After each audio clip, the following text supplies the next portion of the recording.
દર્શક મિત્રો, કેમ છો? હું આશા રાખું છું આપ સૌ એકદમ મજામાં હશો. હું છું આપની હોસ્ટ અને દોસ્ત કૃતિ. સ્વાગત છે આપનું મંતવ્ય ન્યૂઝની એક વિશેષ રજૂઆત વાનગી શોમાં.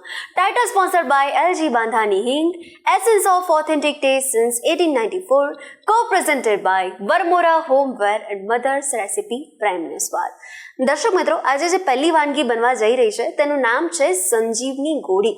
હવે આ નામ સાંભળીને તમને એવું તો થયું જ હશે કે ખૂબ જ હેલ્ધી છે.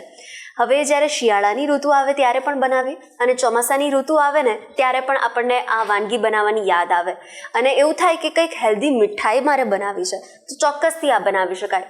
અને જ્યારે મહિલાને પ્રસૂતિ હોય અને એના પછીની સંભાળ માટે પણ આ વાનગી બનાવતા હોય છે.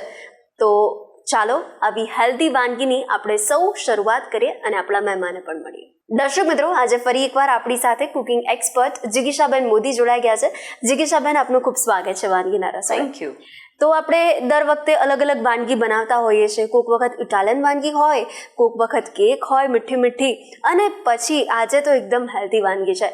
એટલે કદાચ ઉંમરવાળા લોકોને પગના દુખાવા રહેતા હોય, સાંધાના દુખાવા રહેતા હોય, એમને આજે સોલ્યુશન મળશે અને એવું થાય કે એવી એકાદ તો મીઠાઈ બનવી જોઈએ. તો સૌથી પહેલાં વાનગી વિશે વાત કરીએ આપણે. ચોક્કસ. આપણે આજે સંજીવની ગોળી બનાવવાના છીએ, બરાબર? હવે એ કેવું છે કે તમે શિયાળામાં પણ લઈ શકો છો અને ચોમાસામાં પણ બનાવાય. કારણ કે ચોમાસામાં જ્યારે તમે ભીંજાઈને આવ્યા હો બહારથી ત્યારે પછી કંઈક તો કરવું પડે.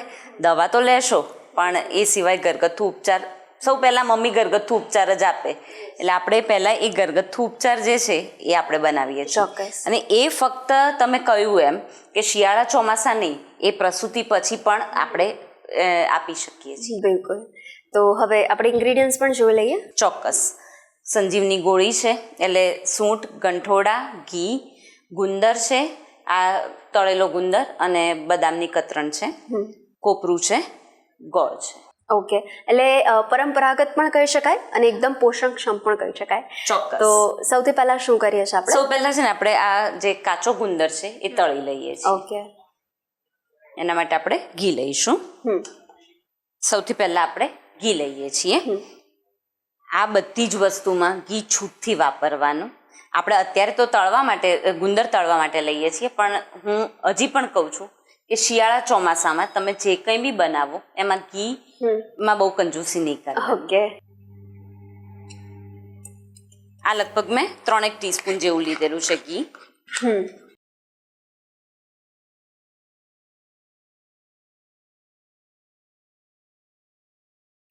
એમાં આપણે ગુંદર તળી લેવાનો છે. ઓકે. શિયાળા ચોમાસામાં છે ને લગભગ ગુંદર હું તળીને જ રાખું છું. અચ્છા. એટલે આ બધી વસ્તુઓ તો આપણા ઘરમાં હોય જ. ગુંદર તળેલો તૈયાર હોય એટલે ફટાફટ એ ગોળીઓ બની જતી હોય છે. આ સૂંઠ અને ગંઠોડા એ આપણા પાચનમાં ખૂબ મદદ કરે છે. જેને ગેસ અપચાની તકલીફ રહેતી હોય એના માટે તો આ ગોળી આશીર્વાદરૂપ છે. બિલકુલ. આ સાથે જે ડાયાબિટીક પેશન્ટ હોય, હા, એમના માટે પણ ખૂબ જ સારું છે. હા, ગોળ છે એટલે શુગરની બહુ ચિંતા નથી એ લોકોને. ગુંદર છે લગભગ 2 ટીસ્પૂન જેવો લીધેલો છે.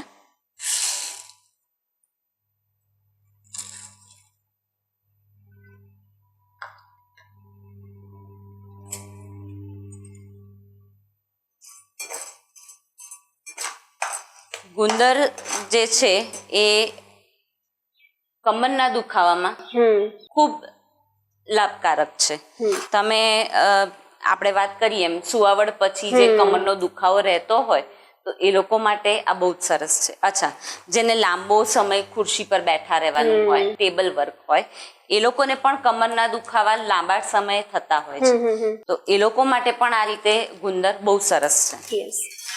એટલે એવું કહી શકાય કે રાત્રે આપણે મુખવાસ લઈએ છીએ તો મુખવાસની જગ્યાએ આવું એક ચપટું લઈ લઈએ ને, હા, તો પણ આરોગ્ય માટે ખૂબ જ સારું છે. બહુ જ સરસ છે.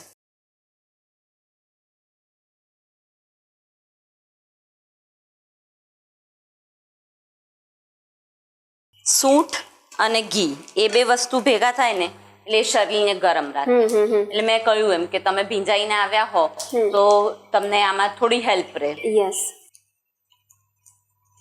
તમે જોઈ શકો છો ગુંદર ફૂલી ગયો છે. યસ. બરાબર. હવે આપણે એને કાઢી લઈશું. એટલે તમે કહ્યું એ જ પ્રમાણે જ્યારે ચોમાસામાં ભીંજાઈને આવ્યા હોય ને પછી અશક્તિ જેવું થોડું શરદીને લીધે લાગે તો આને લીધે આપણને શરીરમાં તાકાત પણ મળી રહે છે. ચોક્કસ. ગોળ અને ઘી એ બે વસ્તુ છે ને એ તરત ઉર્જા આપે છે તમારા શરીરને. એટલે આપણે એમ કહીએ ને કે એના કારણે તમને જે આ તમે કીધું એમ કે થાક ને એવું લાગ્યું હોય તો તરત જ તમને આમ રિલેક્સ ફીલ થાવ કે નહીં હવે મને કંઈક સારું લાગી રહ્યું છે. હવે આપણે મિક્સ કરી લઈશું. એટલે ઘરગથ્થુ દવા કહી શકાય આપણી. ચોક્કસથી. આ સૂંઠ છે એ લગભગ મેં 3 ટીસ્પૂન જેવી લીધેલી છે. ગંઠોડા છે એ 4 ટીસ્પૂન લીધા છે. તમારા ઘરમાં જો સૂંઠ વધારે ખવાતી હોય તો તમે આ પ્રમાણમાં ફેરફાર કરી શકો છો. બે ઇક્વલ પણ લઈ શકો છો અને ઓછું વધતું પણ ડિપેન્ડ્સ કે તમારા ઘરમાં એ કઈ રીતે લેવાય છે. ગંઠોડા છે. આ સૂકું કોપરું છીણીને લીધેલું છે. અચ્છા, હવે કોઈ વડીલ માટે કરવાનું હોય તો આ તમે અવોઇડ કરી શકો છો, કારણ કે કેવું છે કે એ લોકોને પછી દાંતમાં તકલીફ થાય એવું આપણે નહીં કરીએ. એટલે આ લગભગ 2 ટીસ્પૂન જેવું લઈએ છીએ. ગોળ છે એ અડધો બાઉલ લીધો છે. ગોળ છે એ અડધો બાઉલ લઈએ છીએ. એ મેં સમારીને લીધેલો છે. અને હવે ગુંદર થોડો ઠંડો થઈ ગયો છે એટલે આપણે એને આમ તમે જોશો ને એટલે એકદમ ક્રંચ એનો બહુ જ સરસ આવશે. બરાબર. મૂળ વસ્તુ જેની આ છે કે એ તમે ગુંદર થઈ ગયો છે કેવી રીતે ખબર પડે? આ તમે આમ દબાવ્યું ને એકદમ ચૂરો થઈ ગયો. બધો ગુંદર લઈ લેવાનો છે. હવે આ જે ઘી આપણું હતું જેમાં આપણે ગુંદર તળ્યો હતો એ જ લઈ લઈએ છીએ.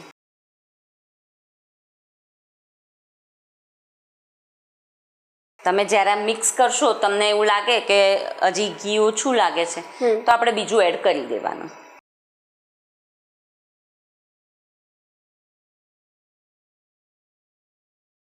ઘી થોડું ગરમ છે હજી એટલે આપણે 2 મિનિટ એને ત્યાં સુધી આ ગોળ ને એવું આપણે છૂટું કરી લઈએ.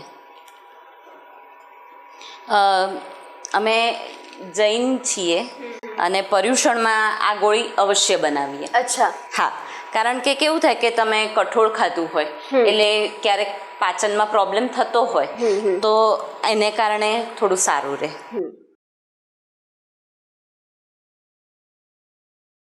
આપણે ગાર્નિશિંગમાં બદામ લઈએ છીએ. પણ જો તમે ચોમાસા કે પર્યુષણ માટે બનાવતા હો તો એમાં બદામ નહીં યુઝ કરવાની, કારણ કે અમે ફાગણ મહિના પછી ડ્રાયફ્રૂટ નથી વાપરતા.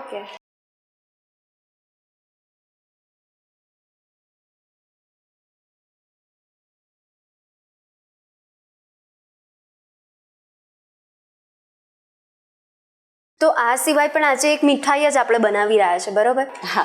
તો હવે મીઠાઈની વાત આવે તો હવે હેલ્ધી મીઠાઈ છે તો આ સિવાય પણ બીજી કઈ કઈ હેલ્ધી મીઠાઈ તમે બનાવો છો?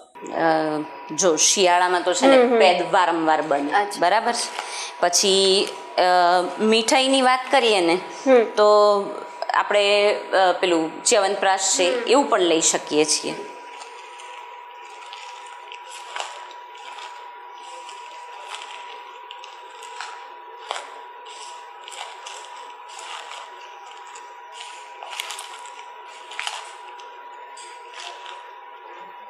આપણે થોડુંક ઘી ઉમેરી લીધું છે.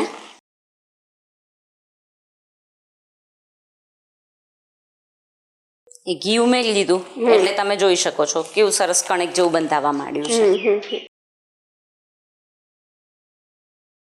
તમે ઈચ્છો શિયાળો હોય તો તમે આમાં પણ ડ્રાયફ્રૂટ નાખી શકો છો. ખાલી ડ્રાય રોસ્ટ કરીને એનો યુઝ કરવાનો. આ સંજીવની ગોળી આપણે બનાવીને લગભગ 15 થી 20 દિવસ માટે ફ્રીજમાં સ્ટોર કરી શકીએ છીએ.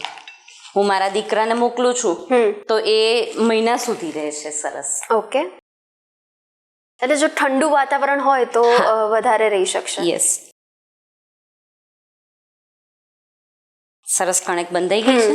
હવે આપણે એના બોલ્સ બનાવી દઈશું. ઓકે. આવી રીતના બોલ્સ વાળી દેવાના છે.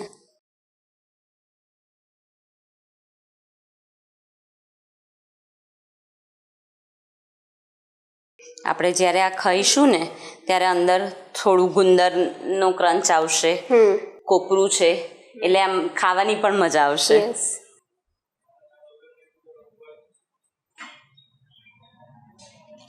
આ રીતે આપણે ગોળીઓ વાળી લેવાની છે. આપણે એને સર્વિંગ પ્લેટમાં લઈ લઈએ. યસ.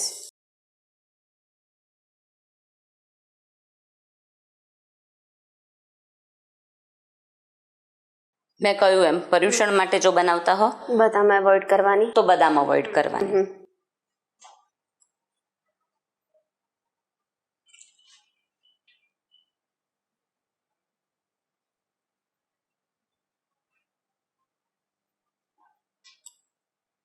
તળેલો ગુંદર છે એ પણ ઉપરથી મૂકી શકો છો.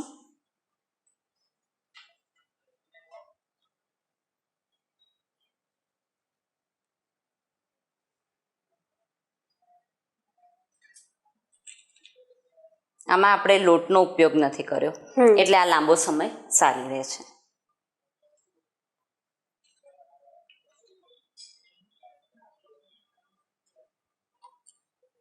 તો તૈયાર છે આપણી સંજીવની ગોળી. વાવ. તો જિગીશાબેન, આવી હેલ્ધી વાનગી અમારા વ્યુઅર સુધી પહોંચાડી છે તે બદલ આપનો દિલથી ખૂબ ખૂબ આભાર. Thank you. દર્શક મિત્રો, સંજીવની ગોળી તમારા બધા જ દર્દોની કહેવાય ને કે દૂર કરવાની નિવારણ હવે આવી ગયું છે. તમે જો એક આવી રીતના ગોળી, એક ચપટું તમે બનાવીને લો ને તો ખરેખર તમે સ્વાસ્થ્યવર્ધી રહી શકો છો. તો તમે પણ અચૂકથી ટ્રાય કરજો. અને હવે બીજી વાનગી પણ ખૂબ જ સરસ લઈને આવ્યા છે અમારા જિગીશાબેન. તો એ જાણવા માટે થોડીક રાહ જોઈએ. અત્યારે સમય થઈ ગયો છે એક નાનકડા બ્રેકનો. સંજીવની ગોળી બનાવવાની સામગ્રી: ગુંદર, સૂંઠ, ગંઠોડા, ગોળ, ઘી, ખમણેલું કોપરું, બદામ.